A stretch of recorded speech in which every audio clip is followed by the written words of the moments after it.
Bonjour à tous, toujours depuis Rome pour cette clôture de l'année sacerdotale. Nous sommes avec Monseigneur Giraud. Monseigneur, bonjour. Bonjour. Merci de nous accorder quelques toutes petites minutes. Monseigneur, qu'est-ce qu'on doit retenir du sens de cette année sacerdotale? Pourquoi toute cette année a-t-elle été consacrée aux prêtres? Elle a été consacrée aux prêtres parce que je crois qu'il y a un bonheur d'être prêtre aujourd'hui, qu'il faut redire que c'est un beau ministère et qu'il peut être à proposer à beaucoup de jeunes. Quelques-uns répondront, mais en tout cas c'est un beau ministère que certains habitent avec la joie de l'Esprit Saint. Et il fallait leur donner la parole parce qu'on donne souvent la parole à ceux qui ont des problèmes ou autres. Et là, leur dire, dites votre témoignage, dites où est née votre vocation, quel est votre mystère, qu'est-ce que vous portez comme désir en vous. Et les prêtres ont été heureux tout au long de l'année de donner des témoignages, de l'écrire. Et les laïcs aussi ont été heureux de dire en quoi ils reconnaissaient leurs prêtres, la joie de leurs prêtres. Je crois que ça a été une année à la fois pour le sacerdoce des prêtres, peut-être aussi pour la joie des fidèles. C'est une occasion pour mieux aimer dans toute l'Église le ministère sacerdotal?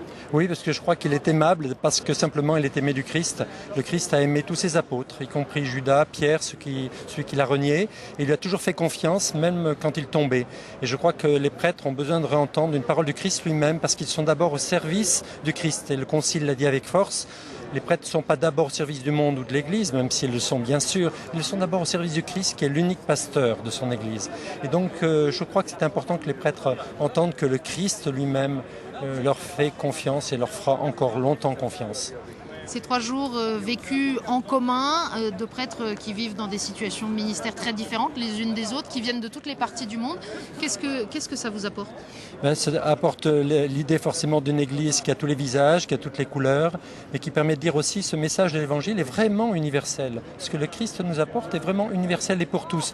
Quelles que soient nos langues, quels que soient même nos charismes personnels, nos compétences de prêtre, chacun doit pouvoir l'exprimer avec le mystère reçu. Et je crois que quand on se rassemble en prêtre, en presbytérium et avec les évêques, quelques évêques, nous sommes quand même une trentaine d'évêques de France ici, c'est une manière de dire aux prêtres, c'est ensemble, en presbytérium, en fraternité, que nous pouvons être au service vraiment de ce monde. Un dernier mot, Monseigneur, qu'est-ce qui doit nous rester? C'est la clôture de l'année sacerdotale, mais on ne va pas arrêter demain d'aimer les prêtres? Non, il faut continuer bien sûr d'aimer les prêtres, puis croire que ce ministère a un de l'avenir.